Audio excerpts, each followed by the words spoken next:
Your suffering is not a sign that God abandoned you. It might be a sign that he's shaping you. Have you ever noticed that when life gets really hard, the very first thought that a lot of guys have is, if God is really good and if God really loves me, then why is this happening? You know, it's one of the oldest lies that the enemy loves to whisper. Because if he can't convince you that God doesn't exist, he's simply going to convince you that God isn't good.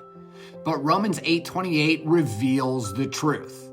And we know that in all things, God works for good of those who love him. Notice how it doesn't say all things are good. Listen, the bottom line is some stuff's going to hurt you. Some stuff is going to press you, and it might leave scars that last years. But God says that he works through all of those things. Think about the darkest moment in human history. It was the trial, torture, and crucifixion of Jesus Christ. If you stood there on that day, if you had zero knowledge of the resurrection, nothing about that moment would look good.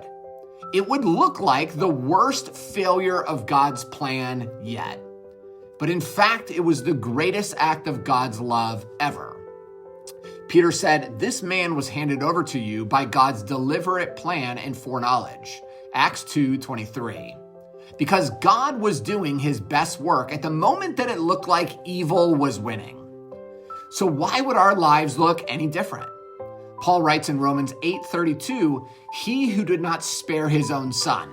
Like, are you listening to this? If God didn't spare his own son, even though he loved him perfectly, then why are we assuming that our lives are going to be free from pain, sacrifice, or difficulty? God isn't cruel. He's a good God. God is so good, and he values your eternal salvation more than your temporary comfort. In John 16:33, Jesus said, "In this world you will have trouble, but be of good cheer, for I have overcome the world." You know, it doesn't matter what happens in your life. God is always good, and he has good things planned for you.